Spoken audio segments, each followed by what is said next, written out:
I'm Brother Bob Pauline. Thank you for joining us on this podcast episode of That's in the Bible. What is the definition of a cult? Now, the definition of a cult may be quite surprising to many if we just turn to a dictionary for the definition, because as we just read from the writings of Apostle Peter there would be a lot of false teachers and false religions and false preachers coming up with these different kinds of ideologies, like the 2012 thing, and then there are those thinking, well, those who would be teaching that, they must be in a cult. Well, it's good that Angela followed up her question with a question about the definition of cult. I'd like to read that here. By the way, this is Funk and Wagnall's Standard Dictionary, the international edition. On the C's, the word cult, here's the dictionary definition. Worship or religious devotion, especially a form of religion, a system of religious observances, extravagant devotion to a person, cause, or thing, also the object of such devotion.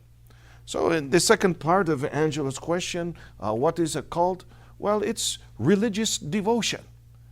But here's the thing, Angela, dear friends. Should we embrace any kind of religious devotion just because it tickles the fancy of curiosity?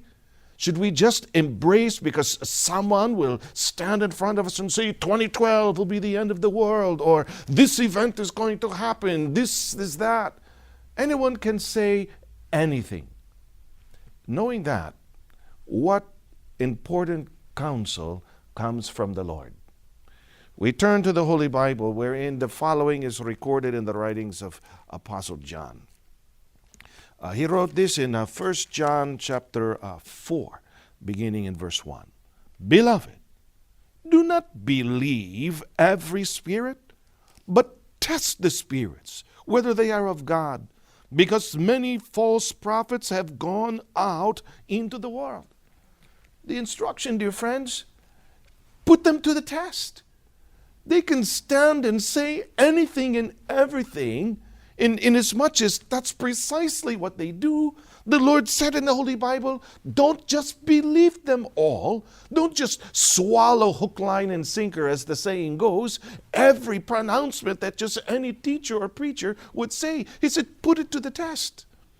And that's why many have unfortunately responded by thinking, well, anyway, as long as I'm performing a religious service of devotion based on what this or that individual is saying, be it the subject matter of 2012 or any subject matter for that matter, as long as I'm devoted in following it and my desire is to serve God and worship the Lord, well, then that will make me acceptable to Him. Surely God will understand my purpose.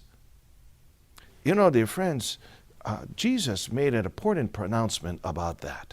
Suppose our devotion, our worship would be directed to the Lord, but based upon the ideologies and opinions of these false teachers.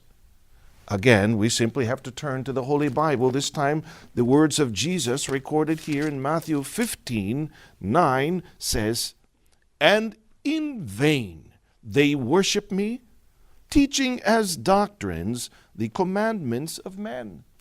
So what happens then to a person's devotion? What happens to their worship? Imagine they're worshiping the Lord, but it was Jesus who said that worship would end up being in vain. What's the meaning of in vain? Useless, without any value. No one would want that to happen to their intended devotion. So it must be sure to be offered to the Lord without its basis resting upon the commandments and doctrines of man. Thanks for listening.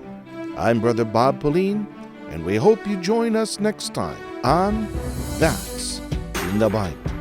Please feel free to email your questions to answer@incmedia.org.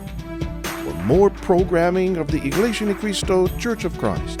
And to find a local congregation near you, please visit incmedia.org.